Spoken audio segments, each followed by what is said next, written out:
eligible for what I've been able to do with with the COVID. Excuse me, with dealing with everything we have to do with.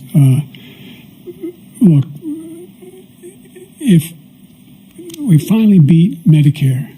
Thank you, President Biden. President Trump. And after that, President Trump said, yeah, you beat it to death. And I think that was the kill shot. I think that just set the tone for the rest of the debate. That whole debate was very cringe to watch. I can't believe I saw something like that. Keep in mind, I'm not for Joe Biden, nor am I for Trump. But honestly, this was a very, very bad performance on Joe Biden. I mean, Trump really didn't have a good performance either. He was not straight at all. He dodged the questions a lot, and all he did was insult. He didn't give a straight answer. He just says, we're going to do it great and do it wonderful, but he didn't tell you how. However, Biden was very incoherent. That was the big distractor of the entire debate. Everything he was saying, just like this video, he couldn't finish a full thought. Like, I understand he has a stutter, so I'm not gonna criticize that. It's not fair. But his age is showing. He's deteriorating.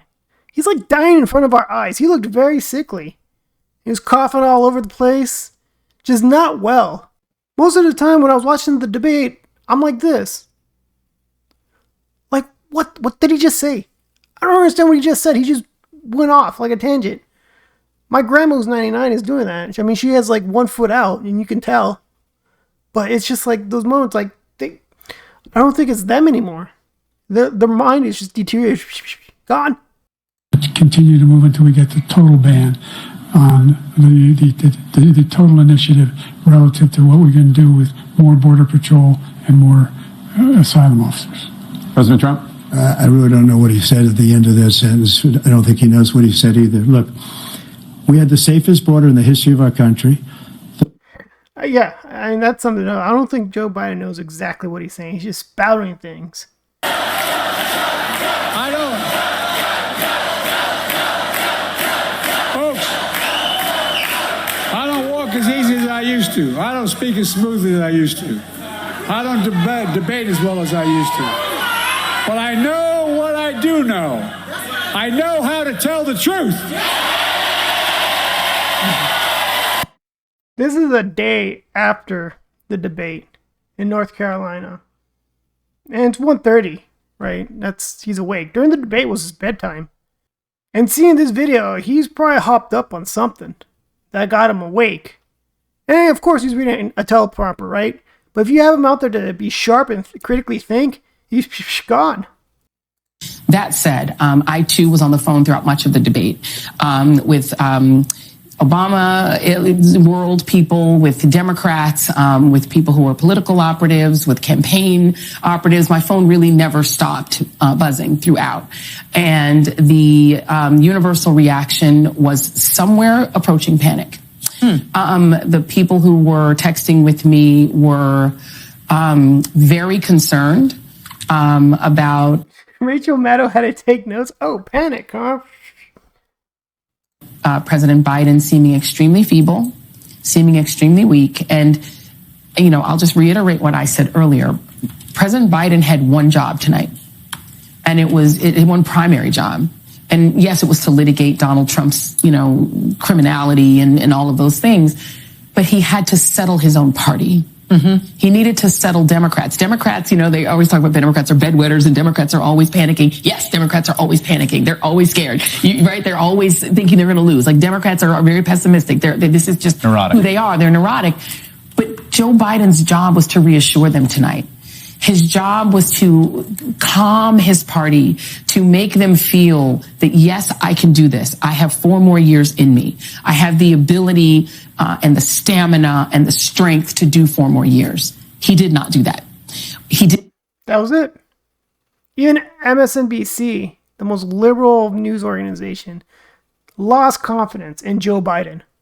It was a game-changing debate in the sense that right now, as we speak, there is a deep a wide and a very aggressive panic in the Democratic Party. It started minutes into the debate, and it continues right now. It involves party strategists, it involves elected officials, it involves fundraisers. And they're having conversations about the president's performance, which they think was dismal, which they think will hurt other people down the party in the ticket, and they're having conversations about what they should do about it. Some of those conversations include, should we go to the White House and ask the president to step aside? Other of the conversations are about, should prominent Democrats go public with that call? Because they feel this debate was so terrible. They do say in moments in the debate later, the president got better and got his footing, but then at the end, even his closing statement was a little halting. The contrast between the two was a game changer. Two things about that. One, even CNN, who tries to act like they're nonpartisan, but they are. They're the left, right? They're Democrat. It's obvious. I know they keep bringing in people on the right to balance things out, but even they were like, holy crap, Biden is done. What do we do here? Second, I noticed that just about the same time, immediately after the debate, every news outlet you could think of, both left and right, are saying Joe Biden's done. The Democratic convention has to pick a new candidate now. Who is it going to be? It's almost like they're initiating Plan B right away. Plan A was probably to see if Joe Biden can still do it. Clearly, he did not demonstrate that. So they definitely had a Plan B if that was not evident enough. That, hey, almost unanimously across the board, every news outlet was like, Joe Biden's done. Who are the backup plans? And I keep seeing articles of, maybe it'll be Kamala Harris who's going to step in. Maybe it's going to be Gavin Newsom who's going to step in. There's all these potential candidates, right? Michelle Obama, I don't know why. She's out of the woodworks. So there's already an article that says 7 Democrats who could replace Biden if he drops out of the 2024 re-election bid. So here's the first one. First one is, of course, the Vice President, Kamala Harris. But, really, what has she done? She has such a very low approval rating. No, she doesn't. She's not very popular, not even with Democrats, right? The big one I think that's actually going to happen is Governor Gavin Newsom of California. He's handsome, he's tall, he has great hair, he speaks very well, he holds himself very well. He can debate. Honestly, he can debate. He did well on Fox News. He did an hour there in the Lion's Den, and he did pretty well, honestly. It was impressive. And when he debated Ron DeSantis, it wasn't that bad. Don't get me wrong, I agree with nothing with what this guy says. But he's convincing. He's smooth, eloquent, great. It's wow, he's very presidential. Who's next? Ooh, okay. Gretchen Whitmer of Michigan. Honestly, I can see it. I don't believe in her political beliefs at all. However, she is, I guess you could say, a strong woman, or she fills in the check mark for a female who happens to be strong. Let's put it that way. She's a female governor who happens to be strong. Really speaks well, smart, on the ball. Again, I don't agree with just about anything she's said out there, especially with COVID lockdowns, but it's neither here or there. She could really check mark what the Democrats are looking for. Senator Amy Klobuchar of Minnesota, not really. I know she gave it a shot at it, but I could see her filling a cabinet seat, maybe, in the future, possibly, I don't know. Replace someone, but I really don't see her doing it. Not. Senator Cory Booker of New Jersey, no. I don't think so. He had his shot and it didn't turn out very well. Remember 4 years ago? So I don't think. No. I could be wrong though. Don't get me wrong. Governor Roy Cooper of North Carolina. Honestly, I don't hear him enough. I barely know the guy. I might have seen him once. So how can you rally behind this guy? I don't know anything about him. I can't really make a valid criticism on him. Governor Wes Moore of Maryland. Army veteran. Maybe. He's a minority. He's black. he might fill in some more check boxes for your DEI. Apparently there's an A in there too. Was it diversity, equity, inclusive, and accessibility? But he could surprise me. You don't know. Oops. That was all of them. But I really still think there is a great chance that Gavin Newsom's chances of beating Donald Trump, according to polls. Apparently there's polls on them that if they were to debate, he would do well. Let me see it here. Yeah, I found it's down here. So as of March report survey, only 912 voters? That's not a good representation at all. Trump would lead by 17 points against Newsom? I would, sure, maybe. But that's a huge margin of error. A different poll from February, out of 1,200, showed Trump would win by 10 points. Back in November 2023, only 1,000 registered voters, that Trump would win 49 to 45%, so that's narrower, but that's only 1,000 voters. Out of more than 70 million registered voters that we have in the U.S.? I know the population is 340, but how many are registered voters, right? I think it's in that area, but still. That is like that tiny, that's not, I don't think that's good numbers. But I still think it's going to be Gavin Newsom who's going to be brought up. You're going to see him much more in the news coming up. I guarantee you, you'll hear more about Gavin Newsom coming up in the news. For those of you who don't know him that well, I'll play a clip of him. You were out there getting a chorus of questions about whether Biden should step down. There is panic that has set in.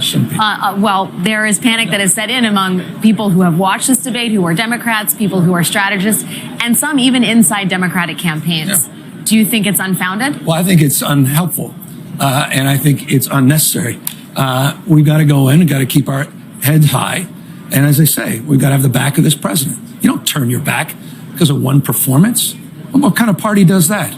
It's been a masterclass. 15.6 million jobs. That's 8 times more than the last 3 Republican presidents combined. The only thing the last 3 Republican presidents have in common is recessions. Democrats deliver. This president has delivered. We need to deliver for him at this moment. With all due respect, the more time we start having these conversations, go down these rabbit holes, it's unhelpful to our democracy, our fate and future of this country, the world. They need us right now to step up, and that's exactly what I intend to do. You were out there getting Look how eloquent that was. How smooth he is. Fast, quick. How he holds himself. He fits it very well of a possible nomination for the Democratic Party. Oh, that's hilarious. Gavin Newsom walking into the DNC office tomorrow morning. Would you support Pete Buttigieg and Gavin Newsom? Oof. I mean, they're thinking 2028, 4 years from now. Thinking, what, Biden's going to still be around? No, I don't think so. Maybe they might kick out Kamala Harris, though. I mean, what is she going to do? Would anyone in the Democratic Party actually care if she stepped down as vice president? I mean, if you have Pete Buttigieg as your vice president, checkmark another box. Hey, we have a gay vice president. Kamala, when the DNC skips over her for Gavin Newsom. You know what? We haven't heard anything from Kamala Harris. I haven't seen anything. Like, she has not talked with the news or anything about her position. No one's thinking about her as a possible replacement. It's mainly Gavin Newsom right now. It's amazing because he was talking about Gavin Newsom. You clearly are the head of the California GOP, Jessica, and you wonder Gavin Newsom's approval rating here in California is 44%. In deep blue, far left California, 44%. And you wonder if he would make a viable national candidate. Well, certainly he's been running a shadow presidential campaign for a very long time now. Between his visits to red states, his international trip, he spends very little time actually governing the state of California. But the time that he has, he's really run our state into the ground. And for Democrats, I think this would be disastrous. For everything that Americans are feeling right now, Californians felt it first and they felt it worst. Whether it's gas prices, the housing crisis, the homeless crisis, unemployment, California tops all of the wrong lists. And Gavin Newsom and Kamala Harris have both been leaders in this state. It's amazing because he was talking about Gavin. I mean, you have the California ballot, but And there's more information about Gavin Newsom. That's more from Twitter or X, whatever you want to call it, about Gavin Newsom this, Gavin Newsom that. He's totally going to replace Biden. Biden can finally just, early retirement and still leave like a winner and this and that. But I think Gavin Newsom's groomed for this right now. I think they're going to throw him out there. I mean, he's made to win. But I question if Gavin Newsom can beat Trump. Because I feel like if Gavin Newsom can't, if he truly feels like he can't beat Trump, he'll go for 2028. Now, he'll probably break his 60s, but he'll still be fine. But honestly, who can beat Trump right now? I mean, there's still a chance that you could have RFK Jr. to be the Democratic nominee. Be like, hey, they might have him just be like, hey, you're a Democrat again, thinking he might lose, but actually he could have a chance against Trump. I don't know. It's hard to say. I mean, the Democratic Party did do RFK Jr. wrong, but as you can see, they didn't want him to debate Biden in the primaries. So it's just best to have Biden debate Trump in the general election. Just so people can be like, oh, we have to switch gears. We have someone in mind already. They want to pick a candidate, not let the voters pick a candidate. That is like the big problem right now. But what can you do? The debate yesterday screwed up my head. Like, I can't believe what I just watched. It was just two old people just yelling at each other, but one was most prevalent. Biden was just the most prevalent. Like, Biden was the most gone. I could not believe what I just saw. It was ridiculous. That's enough. Please leave a like, subscribe, comment below. I do read them. Let me know what you guys think about this shit show, because that's what this is. It's a shit show, and it's going to be interesting coming up to the election time. So, until next time, bye.